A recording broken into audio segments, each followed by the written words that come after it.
लोकसभा चुनाव 2024 के लिए जहां बीजेपी के नेतृत्व वाली एनडीए देश में स्वार्थ की नींव पर खड़े इंडिया अलायंस को धूल चटाने के लिए बिल्कुल तैयार दिख रही है, वहां बीजेपी सबको लोकसभा चुनाव से जुड़ी हुई जिम्मेदारी सौंप रही है, तो वहीं इंडिया अलायंस में जूतम पैजार मची है।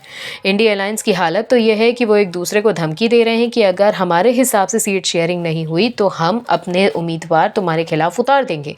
यानी कि लोकसभा चुनाव के मुहाने पर खड़े होकर विपक्षी गठबंधन के नेता एक दूसरे को धूल धर्षित करने में लगे हैं। गठबंधन के घटक दलों की हालत यह है कि उन्हें वो सब आपस में ही पसंद नहीं है और पीएम मोदी की मजबूत राजनीतिक छवि, राष्ट्रवाद और जन योजनाओं का खौफ ऐसा है कि वो एक दूसरे से दूर भी नहीं हो पा रहे।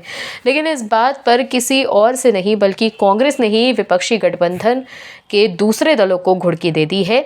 अगर उनकी बात नहीं सुनी गई तो वो गठबंधन के बाकी दलों के कैंडिडेट्स के खिलाफ भी उम्मीदवार देने से गुरेज नहीं करेंगे। शायद देश की सबसे बड़ी गठबंधन का धर्म भूल गई है कांग्रेस और अपनी भागीदारी और अपनी जमींदारी दिखाने में लगी है। कैसे, बताते हैं आपको इस रिपोर्ट में। लोकसभा चुनाव में सीट बंटवारे को लेकर भले ही इंडिया अलायंस के घटक दल आपस में दोस्ती दिखा रहे हो, लेकिन बीचों बीच में उनकी तल्खियां सामने आने लगी हैं। महाराष्ट्र में सीट बंटवारे को लेकर इंडिया अलायंस के घटक दलों में तकरार देखने के लिए मिल रही है। शिवसेना यूबीटी के प्रवक्ता संजय राउत ने महाराष्ट्र में 23 लोकसभा सीटों को लेकर दावा किया है। राउत ने कहा कि हमारे पास इस सभी 23 सीटों के लिए उम्मीदवार हैं और हमने उन्हें हरी झंडी भी दिखा दी है।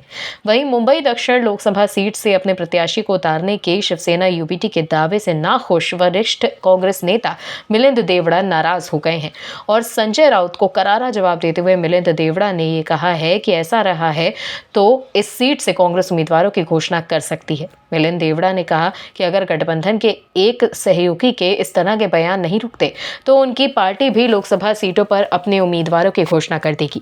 उन्होंने ये भी कहा कि महाविकास अघाड़ी गठबंधन के लिए आगामी लोकसभा चुनाव आसान नहीं होगा, इसीलिए किसी के दावे नहीं करने चाहिए। एमवीए में उद्धव ठाकरे नीत शिवसेना, शरद पवार नीत राष्ट्रवादी कांग्रेस पार्टी और कांग्रेस शामिल है। देवड़ा की टिप्पणी उद्धव ठाकरे के नेतृत्व वाली शिवसेना के कुछ वरिष्ठ नेताओं द्वारा मुंबई दक्षिण सीट पर दावा करने के बयानों की पृष्ठभूमि पर आई है, जिसे 2019 के चुनावों में पूर्ववर्ती अविभाजित शिवसेना ने जीता था। दिवंगत कांग्रेस नेता मुरली देवड़ा के बेटे मिलिंद देवड़ा ने वीडियो के माध्यम से जारी वक्तव्य में कहा कि मुंबई दक्षिण सीट परंपरागत रूप से कांग्रेस के पास रही है और देवड़ा परिवार सालों से संसदीय क्षेत्र से जुड़ा रहा है।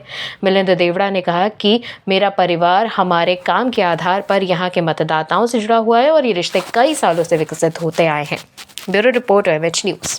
और भी वीडियोस देखने के लिए चैनल को सब्सक्राइब करें और बेल आइकन को दबाएं।